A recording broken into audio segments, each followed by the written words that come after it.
Graça e paz, meus irmãos. Muito bom quando nós nos encontramos, muito bom nos encontrarmos novamente, dessa vez para estudarmos mais um pouquinho da palavra do Senhor. Hoje, domingo, dia do Senhor.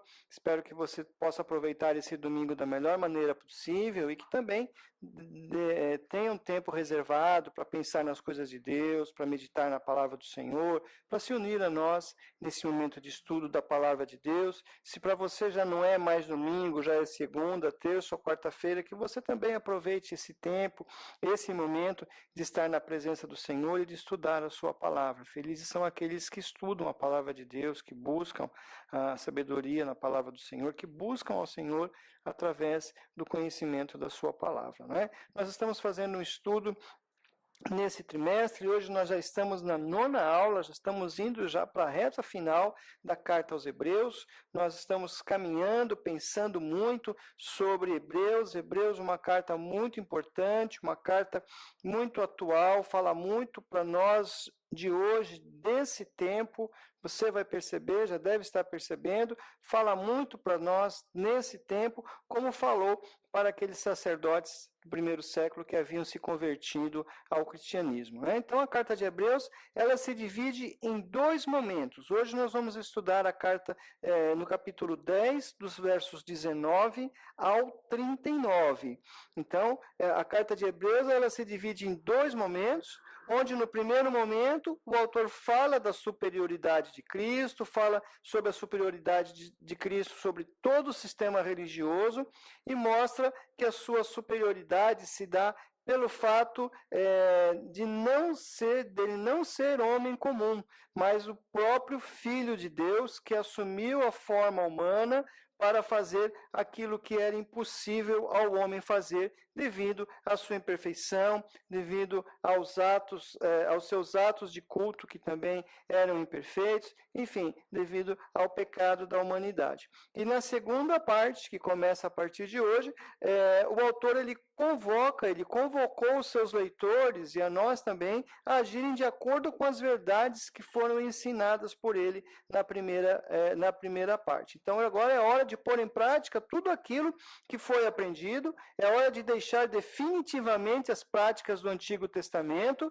e viver plenamente em Cristo e para Cristo. Então essa agora vai ser a tônica daqui para frente, nos próximos capítulos, onde ele vai falar de uma forma prática sobre como viver o cristianismo. Então nós vamos fazer a leitura do texto. O texto proposto para hoje está em Hebreus capítulo 10, dos versos 19 até o verso 39. Então a palavra de Deus, ela nos diz assim, a partir do verso 19 ao 39. Então ela diz assim: tendo, pois, irmãos, intrepidez para entrar no Santo dos Santos, pelo sangue de Jesus, pelo novo e vivo caminho que ele nos consagrou pelo véu, isto é, pela sua carne.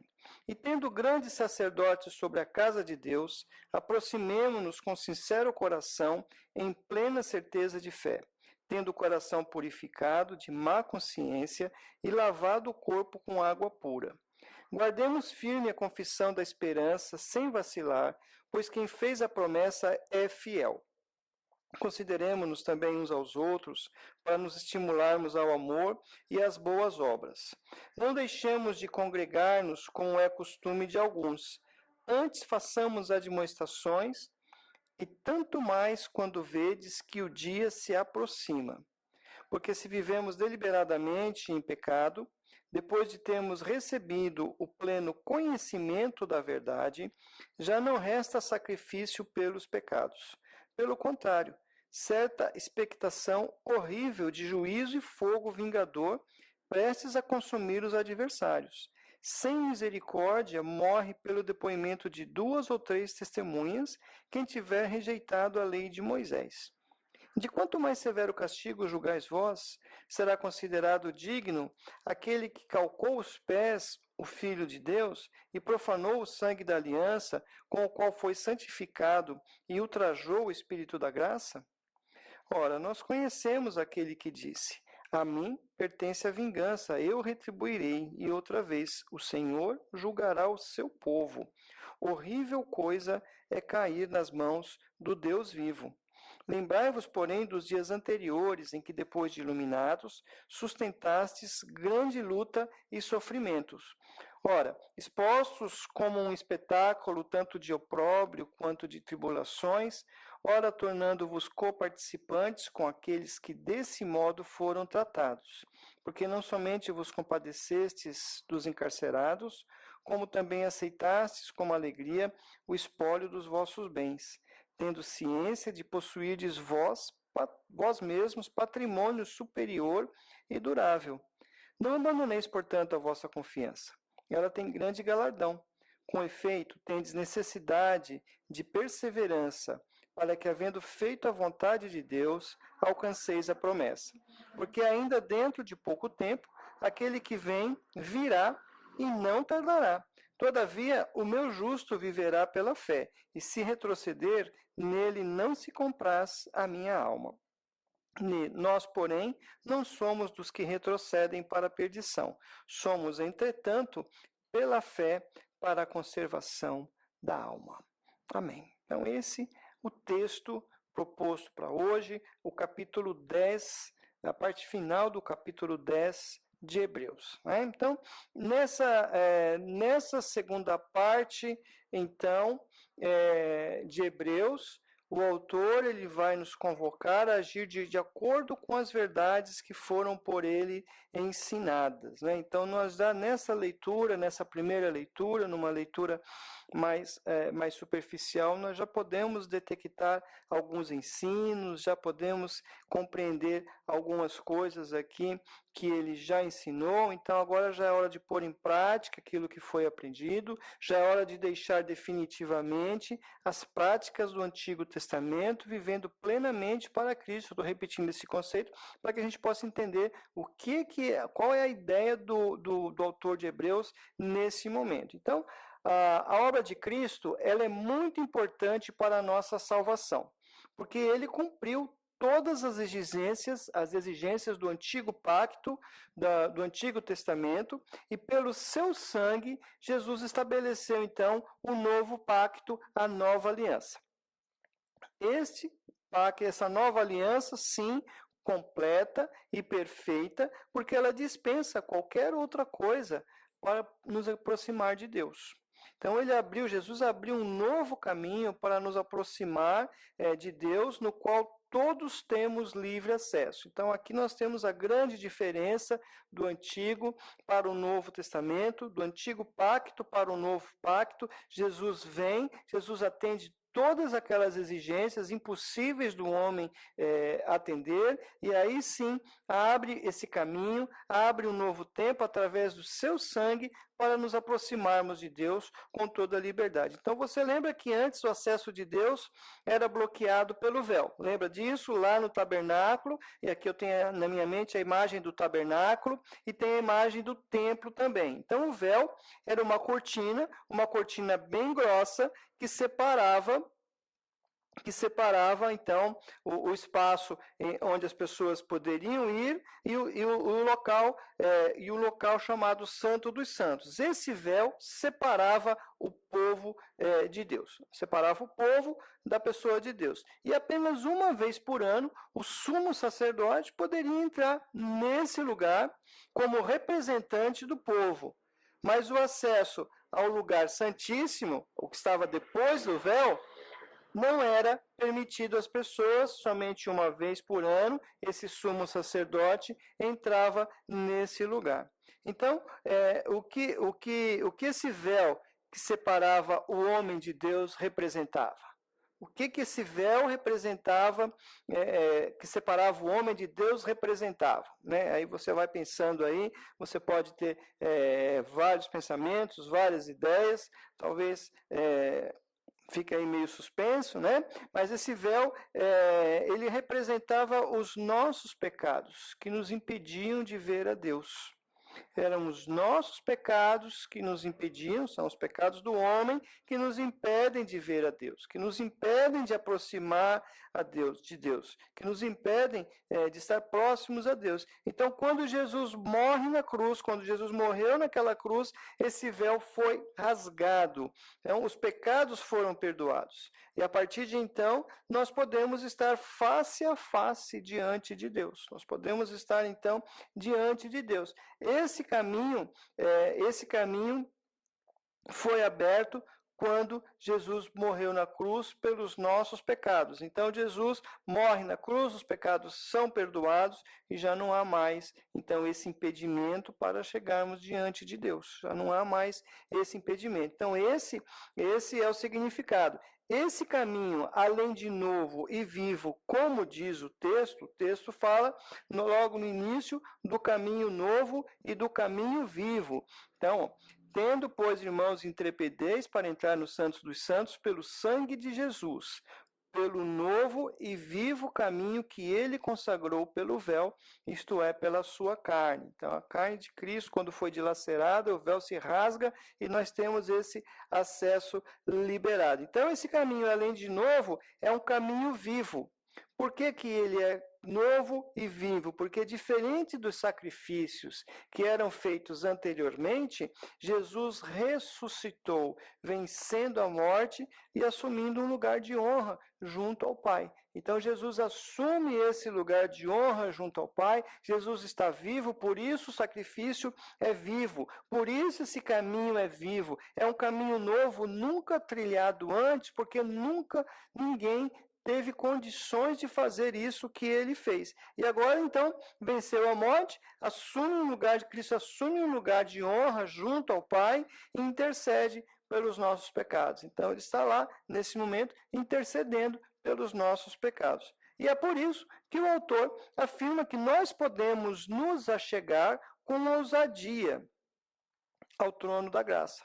Então, nós podemos nos achegar com essa ousadia. Então, a ousadia aqui, ela quer dizer confiança, ela quer dizer liberdade diante de Deus. Então, nós podemos nos achegar a Deus com liberdade, nós podemos chegar diante de Deus com segurança, nós podemos chegar diante de Deus com confiança. E por que que o autor afirma isso, que ele é tão enfático em dizer isso? Porque as pessoas na antiguidade, as pessoas naquele tempo, os hebreus em especial, eles tinham muito respeito pelas autoridades, muito respeito pelos reis, e além do grande respeito, havia muito medo. Havia muito medo de se apresentar diante de um rei. Não era uma coisa simples, apresentar-se diante de um rei, havia um sério risco de que as pessoas que se apresentavam diante dele perdessem as suas vidas. E isso acontecia com frequência no Antigo Testamento. Né? A gente trazendo isso para a questão da religião, a gente percebe isso. Quem entrasse no Santo dos Santos, quem entrasse no lugar onde o rei estava, além do sumo sacerdote uma vez por ano, era fulminado. Então, estar na presença do rei era algo perigoso, era algo que custava a vida. Então, e no caso de Deus, muito mais. Quem entrasse ali era fulminado. Mas então o que ele está dizendo aqui é que por causa do sacrifício de Jesus, por causa desse sacrifício de Cristo, nós podemos nos apresentar diante do grande rei com confiança, com tranquilidade e com plena liberdade, por causa daquele que morreu em nosso lugar, por causa daquele que já morreu em nosso lugar. Então, nós temos essa liberdade, e já que temos essa confiança e liberdade, nós podemos ir à presença do rei, e não de qualquer jeito, mas conforme alguns dos requisitos. Então, os hebreus, eles entenderam essa mensagem, eles entenderam exatamente isso quando eles leram essa carta, e eles ficaram felizes, ficaram tranquilos, então compreenderam de fato toda a diferença da nova aliança, toda a diferença de seguir a Cristo e toda a superioridade entre seguir a Cristo e em relação às práticas do judaísmo vividas até então. Mas para irmos à presença do rei, e qualquer um de nós, para nos apresentarmos à presença de um rei, é necessário, a gente não pode ir de qualquer jeito, não podemos ir de qualquer jeito, precisamos cumprir alguns requisitos. Então, quais são esses requisitos para nos apresentarmos diante de Deus, diante do grande rei? Primeiro, são os corações verdadeiros. Isso quer dizer que nós devemos nos apresentar a Ele com sinceridade. Nós devemos nos apresentar diante de Deus com sinceridade, com atitudes verdadeiras, sem hipocrisia, sem falsidade, sem as máscaras que muitas vezes nós usamos nos nossos relacionamentos do dia a dia. Nós devemos nos apresentar diante de Deus como realmente nós somos e quem realmente nós somos. E com boa vontade e também com um compromisso sincero diante de Deus. E aí eu me preocupo, porque muitas pessoas às vezes se apresentam diante de Deus, assumem compromissos diante de Deus, assim como nós assumimos com o ser humano, e muitas vezes o fazem apenas de boca para fora, apenas para que os outros ali vejam ou saibam, mas não assumem esse compromisso de fato com Deus. E esse é um requisito para se apresentar diante do rei. Corações íntegros, corações sinceros, corações verdadeiros, corações sem hipocrisia. Até porque ele nos vê por dentro, quem somos, como somos, e conhece as nossas intenções, o nosso coração, os nossos pensamentos. Então nós precisamos pensar sobre isso e avaliar como nós temos nos apresentado diante de Deus. O segundo item, o segundo requisito é a inteireza de fé. Inteireza de fé é a confiança total em Deus, que é gerada na aceitação da obra de Cristo em nosso lugar. Então, quem se aproxima de Deus tem que ter certeza que Ele existe e que Ele nos salva através do sacrifício de Cristo e que somente isso basta. Apenas crer em Cristo é suficiente. Fé é o que agrada a Deus e pela fé nós aceitamos a sua existência, nós aceitamos a sua vontade, nós nos submetemos à sua vontade e também aceitamos e entendemos os seus projetos e aceitamos fazer parte destes projetos também. O terceiro requisito são os corações purificados de má consciência.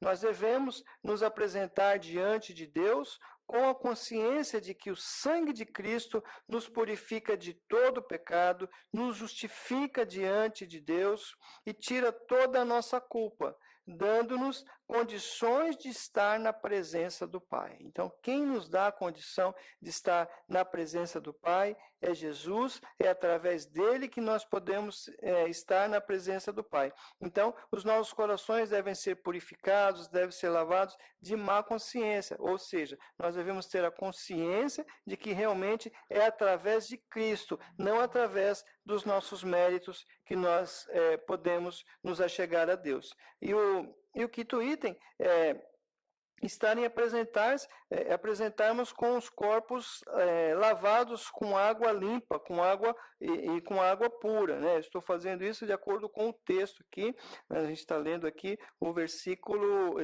tudo isso está no versículo 22, aproximemo-nos com sincero coração, em plena certeza de fé, tendo o coração purificado de má consciência e lavado o corpo com água pura. Então aqui o autor ele não está se referindo a tomar banho, não é isso, não é que tem que tomar banho antes de ir para a igreja, o que é um hábito saudável, mas não é isso que ele está se referindo aqui. Ele está se referindo à pureza, à integridade de vida. Nós devemos nos aproximar de Deus com uma vida limpa, com uma vida pura, não carregada de pecados. E muitas pessoas, então, veem Cristo que perdoa os nossos pecados, então acham que podem viver uma vida de qualquer jeito, uma vida carregada de pecados, somente porque Cristo perdoa. Então eu vou pecar à vontade porque Cristo perdoa tudo. Então é isso que ele está dizendo aqui, que nós devemos nos aproximar de Deus com uma pureza interior, com a integridade divina, sabendo que Cristo nos perdoa de todos os pecados, mas não por isso buscando todos os pecados. Tá? Então, com essas palavras, os hebreus e nós também compreendemos que quando cremos em Cristo, quando aceitamos o seu sacrifício em nosso lugar e pela fé temos a nossa esperança alicerçada e ancorada em Jesus. E essa esperança não é uma expectativa, mas é uma realidade. É uma convicção da nossa salvação. Então, aquele que realmente recebe Jesus pela fé, aquele que toma posse da salvação em Jesus, ele tem essa esperança, não a esperança de algo que vai acontecer no futuro, uma expectativa, mas vive essa realidade com essa convicção da nossa salvação. Então, uma vez salvos, salvos para sempre, salvos eternamente, basta apenas crermos em Jesus. E diante dessa realidade, nós somos chamados, então, à comunhão uns com os outros. Nós somos chamados a considerar uns aos outros. Então, ele está falando aqui no versículo 24 e 25 exatamente sobre a comunhão, e eu quero ler esses dois versículos para vocês. Consideremos-nos também uns aos outros para nos estimularmos ao amor e às boas obras. Não deixemos de congregar-nos como é costume de alguns. Antes façamos admoestações, e tanto mais quanto vedes que o dia se aproxima. Então, o dia com a letra maiúscula. Que dia é esse? É o dia de Cristo, é o dia da volta de Cristo. Então, cada cristão aqui deve amar um ao outro, deve ajudar, deve estimar, deve fazer o bem. Então, ele está falando isso, ele está falando aqui nesse texto exatamente dessa consideração que nós devemos ter uns com os outros. Então, amar, ajudar, estimar, fazer o bem, tudo isso são características do amor. O amor é a identidade do cristão. O apóstolo João fala muito sobre o amor, fala que quem ama é nascido de Deus, e por aí vai. Ele fala muito, trabalha muito a questão do amor. Não só o apóstolo João, mas o Novo Testamento inteiro, Jesus fala sobre o amor, e o amor é a identidade do cristão. Quer saber se uma pessoa realmente é cristã? Se essa pessoa realmente é de Jesus, tem Jesus no seu coração? Observe a sua atitude em relação ao próximo, a sua atitude em relação às pessoas. O que acontece? O amor é a identidade do cristão e reflete o amor que foi recebido por Deus. Então, quando nós demonstramos amor, nós estamos demonstrando o amor, refletindo o amor de Deus que foi colocado na nossa vida, no nosso coração. E esses cristãos também foram estimulados, não só a amarem uns aos outros, a se preocuparem, se importarem uns com os outros, mas também a estarem juntos para a adoração coletiva, para o culto, para o momento de culto. E assim, eles poderiam se fortalecer e aprender uns com os outros e se encorajarem para prosseguir firmes no Senhor. Então, o crente que não vai para a igreja, ele se torna mais fraco, ele se torna mais frio, ele se torna sem coragem e se torna mais vulnerável. Pessoas que deixam de estar na casa de Deus, deixam de buscar o Senhor nos momentos de culto, geralmente tendem a se encolher, tendem a se esconder diante das situações e se tornam mais vulneráveis a todo tipo de ataque. Então é preciso ser perseverante na comunhão, é preciso ser perseverante na adoração coletiva, e aí nós vivemos um tempo de muitas privações, um tempo em que os piores momentos, eu acredito que já passaram, no sentido de estarmos reunidos, de estarmos cultuando ao Senhor, mas agora temos oportunidades de estarmos juntos como igreja, de participarmos, não apenas pelo vídeo, mas também presencialmente, pessoalmente. Então, vale a pena esse esforço, vale a pena estarmos juntos, é tempo de reacender as chamas, de renovar a força, e esses momentos juntos nos servem para nos encorajar, para nos animar, para nos estimular, enfim, para renovar também as nossas forças e o encorajamento para prosseguirmos firmes no Senhor. Então, é preciso ser perseverante na comunhão e na adoração coletiva. E aí, a parte final do texto, os versos 26 ao verso 31, o autor ele pinta um quadro terrível para aqueles que praticam a apostasia. Então, a apostasia é virar as costas, a apostasia é abandonar, a apostasia é voltar para trás. E essas pessoas, ele se refere então àquelas pessoas que estavam deixando o evangelho para voltar ao judaísmo, para voltar a outras práticas. Então, essas pessoas que conheceram a verdade e que voltaram para trás, são pessoas que praticam apostasia. Pessoas que conhecem a verdade e que insistem em pecar e pecam deliberadamente contra Cristo e voltam-se contra Cristo, indo em direção ao pecado, agem como se fossem seus inimigos. É isso que ele está dizendo. Voltam as suas costas para ele e o ofendem, afirmando com sua atitude que o seu sacrifício não vale nada. Eles voltam-se contra o Senhor, e o texto diz que ele é considerado, de quanto mais severo castigo julgarás, considerado digno aquele que calcou os pés do Filho de Deus, então, que pisoteou os pés do Filho de Deus, que profanou o sangue da aliança, então ele desmereceu o sacrifício da cruz e ultrajou o Espírito da graça, o Espírito Santo que está dentro de nós a nos convencer do pecado, da justiça e do juízo. Então, uma afronta, uma ofensa a Deus. Então, pessoas que agem assim, se agem como se fossem seus inimigos, o ofendem, afirmando que o seu sacrifício não valeu nada. Então, aí vem o peso, vem o julgamento sobre essas pessoas que abandonaram, que apostataram, que deixaram de seguir ao Senhor, né? E saíram de nós porque não eram de nós.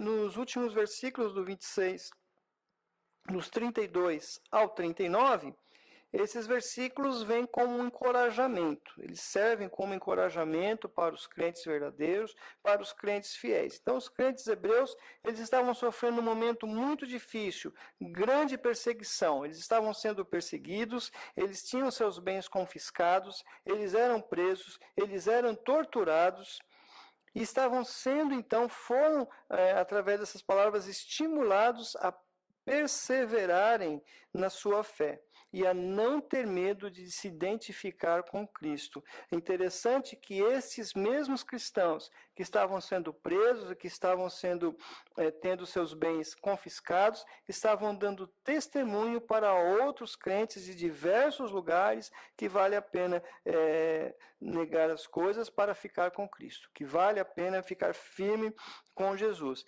Então, esse era o estímulo, que eles não tivessem medo de se identificar com Cristo, pois logo tudo ia passar com a volta de Cristo, o dia de Cristo. Então, nós somos lembrados aqui que nós devemos ficar firmes na fé em Cristo, permanecer firmes na fé, firmes com o Senhor, apesar das dificuldades que nós enfrentamos nesse tempo, e nós enfrentamos muitas dificuldades, e às vezes os nossos olhos se voltam apenas para a pandemia, mas não é só a questão da pandemia, existem muitas outras coisas acontecendo, existem muitas dificuldades que têm ocorrido nesse tempo, muitas situações que têm se levantado e que se levantarão ainda nesse tempo, nos próximos tempos, e aquelas que poderão ocorrer ainda no futuro. Então, nós devemos permanecer firmes na fé. Por isso, ele adverte, e nós terminamos por aqui dizendo aquilo que a palavra de Deus diz, o que o Senhor diz, que o meu justo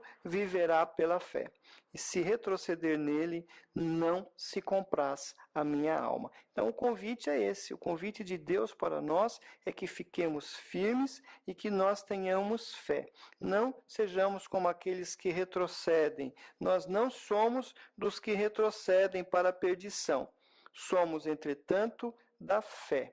Então, que você mantenha sua fé firmada no Senhor, que você busque cada vez mais o Senhor e que você tenha certeza que Cristo abriu o caminho para o céu. Que Deus te abençoe. Pai de amor, eu quero te agradecer, ó Deus, pela tua palavra, Senhor. Quero te agradecer, ó Deus, por esse estudo que o Senhor esteja completando nos nossos corações. e nos dando firmeza para que nós possamos, diante de todas as lutas e dificuldades, podemos contemplar o Senhor pela fé e caminharmos firmes nos teus caminhos. Abençoa todos, ó Pai, completa a tua palavra nos nossos corações e nos ensina a ser fortes em tempos difíceis. É o que nós clamamos no nome de Jesus. Amém. Que Deus te abençoe, que você tenha um excelente dia na presença de Deus.